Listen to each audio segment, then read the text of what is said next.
Las tablas hash cerradas funcionan del siguiente modo, ¿vale? Si quiero insertar una entrada, pues busco como siempre la posición que le toca en la tabla en función del código hash de la clave que yo quiero insertar. Si esa posición está ocupada, pues tendría que buscar una posición alternativa, y si también está ocupada, pues tendría que buscar otra posición alternativa y así sucesivamente hasta que encuentre una posición libre. Pues bien, vamos a ver la implementación de este tipo de tablas, con un mecanismo de búsqueda de posiciones alternativas bastante sencillo, que consiste en lo siguiente: si queremos insertar una posición y esa posición está ocupada, pues me voy a la siguiente, y si la siguiente está ocupada, pues me voy a la siguiente, así sucesivamente hasta que encuentre un hueco libre. No obstante, al final del vídeo os voy a comentar otras políticas distintas de búsqueda de posiciones alternativas. Bueno, pues vamos a empezar recordando en qué consistía una tabla hash cerrada. Era una tabla hash en la cual, en caso de colisión, pues se buscaban posiciones alternativas para colocar una clave. Es decir, pues si la clave K1 y K3 van al mismo cajón, pues entonces K1 lo podría insertar aquí, pero K3 lo tendría que insertar en otro cajón alternativo. En este caso, pues sería el cajón siguiente. Antes de ponernos con el código en C++, os voy a comentar algunos aspectos de implementación que es necesario conocer. En primer lugar, yo voy a tener un vector, pues como siempre. Ese vector va a tener entradas, pero además para cada entrada yo voy a necesitar un valor que me diga si esa posición está libre o está ocupada. Bueno, pues en el caso de la inserción buscaríamos en una determinada posición. Si esa entrada, pues digamos, ya está ocupada, pues entonces buscaría la siguiente. Si también está ocupada, pues buscaría la siguiente, etcétera. Vale, pues sería muy parecido a, por ejemplo, buscar aparcamiento, ¿no? Voy recorriendo toda la calle hasta que encuentre un sitio que esté libre. Si por lo que sea no encuentro sitios libres y me he salido ya del vector, pues entonces cuando me salgo del vector vuelvo otra vez por aquí, ¿vale? Buscando posiciones libres. Entonces vamos a ver un ejemplo de cómo funciona la inserción insertando estas claves que veis aquí arriba, 32, 49, 9, etcétera, en el orden en el cual pues están puestas. Comenzamos con el 32. Si quiero insertar el 32, pues tengo que hacer el 32 módulo 13, lo cual me quedaría 6. Y entonces significa que lo tendría que insertar ahí. Si yo ahora quiero insertar el 49, pues calcularía 49 módulo 13, esto me sale 10, y entonces eso va ahí. Si quiero insertar la clave 9, pues 9 módulo 13 me sale 9, y por tanto quedaría ahí. El 61 módulo 13, en este caso, también es 9. Por tanto, lo tendría que insertar aquí. Como esa posición está ocupada, me voy a la siguiente. También está ocupada, me voy a la siguiente y esa ya está libre. Entonces el 61 iría en la posición número 11. Para el número 37, calculo 37 módulo 13 y me saldría 11. Bueno, pues entonces la posición 11 está ocupada, me tendría que ir a la 12 y lo insertaría ahí. Y por último, quiero insertar el 23, calculo 23 módulo 13 y me sale 10. Bueno, pues entonces intento insertar la posición 10, está ocupada, la 11 está ocupada, la 12 está ocupada, me salgo del vector, vuelvo otra vez desde el principio, la 0 está libre, entonces lo insertaría en la posición 0. Hasta ahí era la inserción, pues ahora pasamos a la búsqueda. Para la búsqueda tenemos que buscar en el cajón que nos diga el código hash haciendo el módulo, la longitud del vector.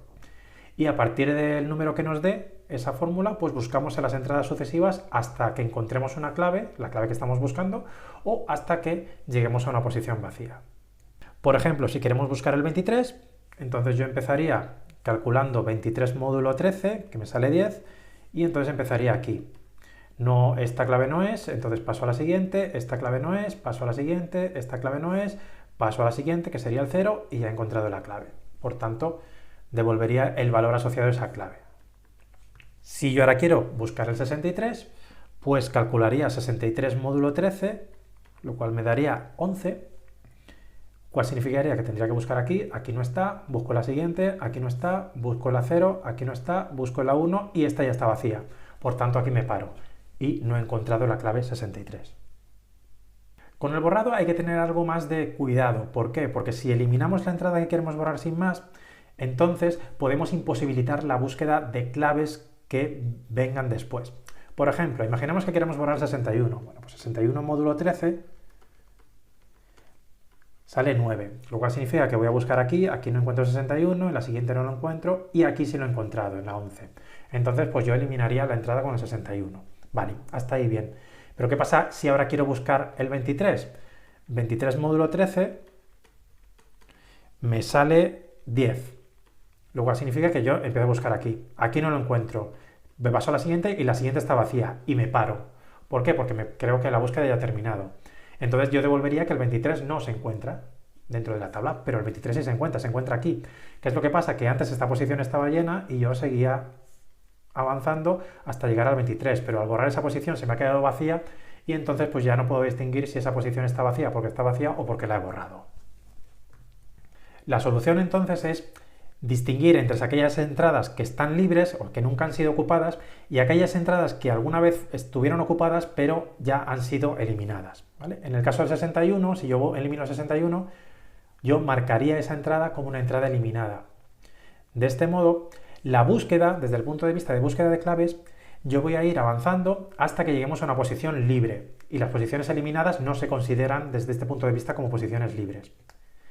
Si ahora quiero, por ejemplo, buscar el 23, pues entonces 23 módulo 13 me sale 10, es decir, empezaría yo aquí, seguiría por aquí y seguiría hasta llegar a la posición 23, hasta llegar a la clave 23. En el caso de la inserción, podemos reescribir aquellas entradas que hayan sido eliminadas o estén libres. Por ejemplo, si ahora quiero insertar la clave 36, pues yo empezaría buscando la clave 36. 36 módulo 13 sale 10. Entonces yo empezaría buscando el 36 aquí, lo empezaría buscando aquí, lo empezaría buscando aquí, lo buscaría aquí y cuando llego aquí pues veo que no lo he encontrado. Entonces ahora a la hora de insertar pues lo haría en la primera posición borrada que me he encontrado durante esa búsqueda. Es decir, la pondría aquí. Bueno, pues ahora pasamos al código en C++. Con respecto a la definición de la clase, pues es igual a la de las tablas hash abiertas. Tengo los constructores, tengo los métodos que necesito y luego pues algunos métodos de asignación o de mostrar en pantalla y también pues el tipo de datos map entry que agrupa tanto las claves como los valores. Con respecto a la representación privada o a la parte de la implementación, pues obviamente yo necesito un array con las distintas posiciones. Va a ser un array de elementos de tipo bucket. Y el tipo bucket está definido aquí, ¿vale? Un tipo bucket pues es una entrada, ¿vale? Eso es decir, un par clave-valor y luego pues un estado. El estado es lo que me dice si la posición está borrada, está libre o está ocupada. Entonces state es un tipo enumerado que yo he declarado aquí dentro de la clase que puede tener tres valores, vacío, ocupado o borrado. El constructor de la clase bucket pues nos va a ser más que inicializar el estado a vacío. O sea que inicialmente todas las posiciones del array, cuando yo cree el array en el heap, todas sus posiciones van a estar consideradas vacías. Bueno, pues a la hora de implementar las operaciones que necesito implementar aquí, una parte importante va a ser la parte de búsqueda de posiciones libres o de búsquedas de claves dentro de mi tabla. Entonces voy a necesitar una función auxiliar para buscar una determinada clave. Esta función recibe la clave que quiero buscar como parámetro y devuelve dos valores que he puesto aquí en un par. El último de esos valores, postFound, va a ser la posición del vector en la cual se ha encontrado la clave que yo estaba buscando. Y si esa clave no se ha encontrado, esa componente tendrá el valor -1. Luego, post2insert es la posición del vector en la cual yo insertaría hipotéticamente esa clave en caso de querer hacerlo. En el caso del cual yo no pueda insertar esa clave porque el vector esté completamente lleno, devolvería -1. Bueno, pues esta es la implementación de SearchPost. En primer lugar, voy a inicializar las variables que voy a devolver a -1 y voy a calcular el cajón o la posición del vector donde yo tendría que buscar esa clave, ¿vale? Eso va a ser h. Entonces, ahora voy a tener un bucle en el cual pues voy a ir sondeando, voy a ir comprobando cada uno de los cajones y esa variable h va a ir incrementándose en cada iteración, de manera que yo pruebo un cajón, pruebo el siguiente, etc. En el momento en el cual me salga de los límites del array, pues mediante este módulo capacity lo que estoy haciendo es volver a la posición número 0. Vale, ¿cuándo me salgo del bucle? Me salgo del bucle cuando la variable postFound sea distinto de -1, eso significa que he encontrado la clave que quería buscar, o cuando haya llegado a un cajón cuyo estado sea vacío. Eso quiere decir que he llegado pues, a una posición vacía dentro del vector. Entonces, en el caso contrario de que no pase ninguna de estas dos cosas, pues entonces entro en el bucle. En esta parte de aquí lo que voy a hacer es comprobar si en la posición en la que estoy actualmente es una posición borrada. Si es borrada, y la variable post_insert no he cambiado el valor inicial que tenía, eso significa que esta es la primera posición borrada que me he encontrado durante todo el recorrido. Entonces, pues establezco la variable post_insert a esa posición. Eso significa que en caso de querer insertar la clave, pues tendría que insertarlo en la posición en la cual estoy ahora. Por el contrario, si estoy en una entrada que está ocupada y la clave es la que estoy buscando, pues entonces actualizo la variable postFound a la posición en la cual yo estoy ahora mismo. En cualquier caso, pues yo incremento, yo sigo buscando en cada iteración, incremento la posición siguiente, como ya he dicho, así hasta que me salga. En el momento en el cual me he salido del bucle, si por lo que sea no he encontrado el elemento y la posición en la que he insertado pues tampoco está clara porque no me he encontrado ninguna posición borrada durante todo el recorrido, pues entonces establezco la posición borrada a la posición actual a la hora de salirme del bucle, que es la primera posición libre que yo me haya encontrado. Bueno, pues este algoritmo está mal. ¿Por qué? Porque en el caso en el cual el vector está lleno, es decir, todas las posiciones están ocupadas, pues yo empezaría aquí, por ejemplo, e iría por aquí, iría por aquí, iría por aquí, me saldría, volvería otra vez por aquí, etc. Y entonces, pues en algún momento volvería otra vez al inicio, seguiría. Total, que iría buscando posiciones libres de manera circular, pero no las hay, entonces esta función no va a terminar. Para evitar esto, para evitar la no terminación, tenemos que acotar el número de iteraciones que vamos a realizar. Es decir, dentro de ese bucle while que teníamos, como mucho voy a hacer, en este caso, 13 iteraciones, 13 porque es la capacidad de ese array. Entonces, pues tengo que añadir un contador que me limita el número de iteraciones.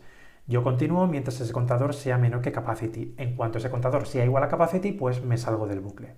Y entonces asigno la posición toInsert al valor h en el caso en el cual cont sea estrictamente menor que capacity, porque es igual significa que no hay posiciones libres en el vector. Bueno, pues ya después de haber definido este método auxiliar, el resto de métodos pues están bastante fáciles.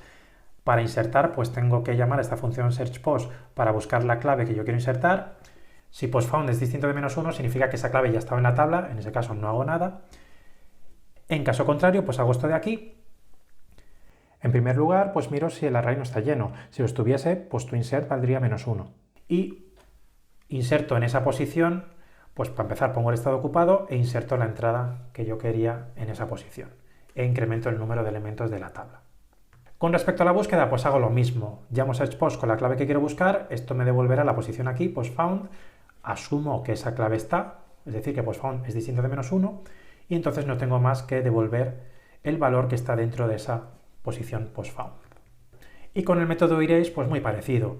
Busco la clave que quiero borrar, en el caso de que la haya encontrado, pues entonces pongo el estado de esa posición a deleted y decremento el número de elementos.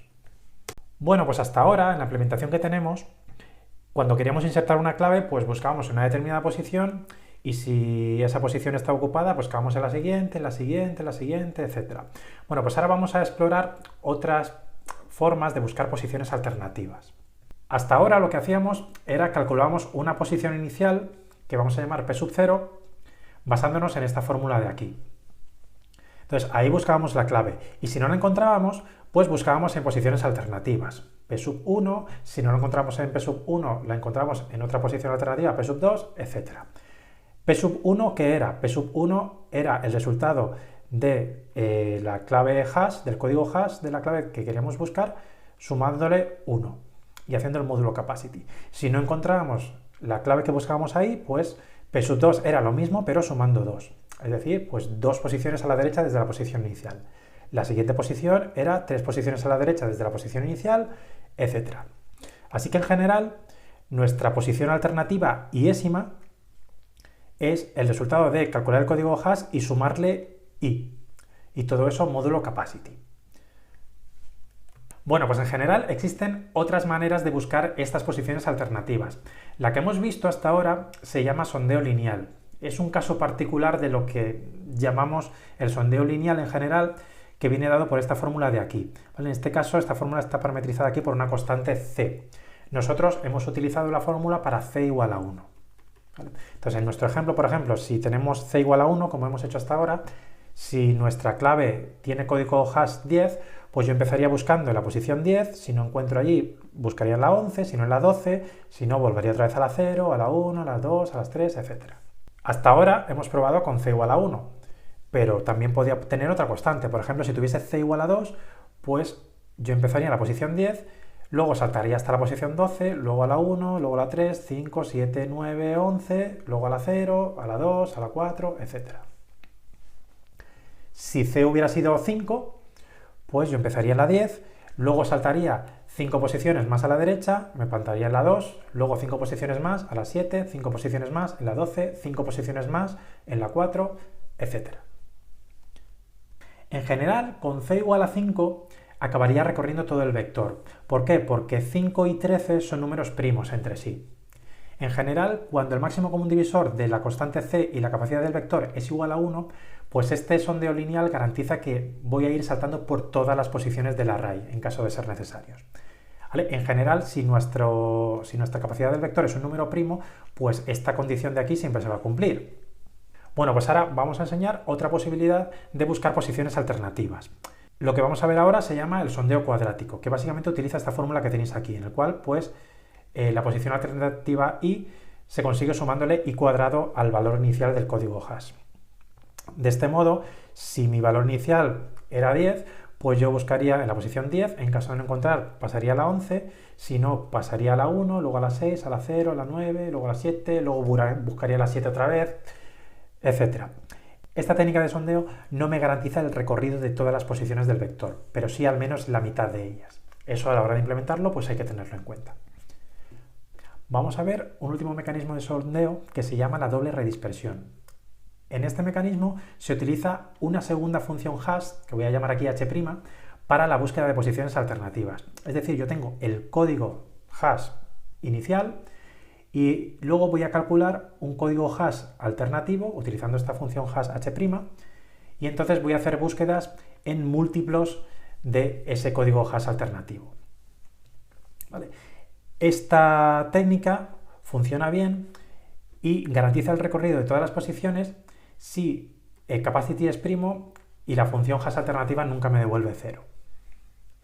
Bueno, pues yo aquí me he limitado a enumerar y a explicar brevemente los distintos tipos de sondeo. Si queréis buscar más información sobre esto, pues tenéis el libro de Ricardo Peña de diseño de programas, formalismo y abstracción, o también podéis mirar en la Wikipedia, donde cada tipo de sondeo pues tiene su página propia.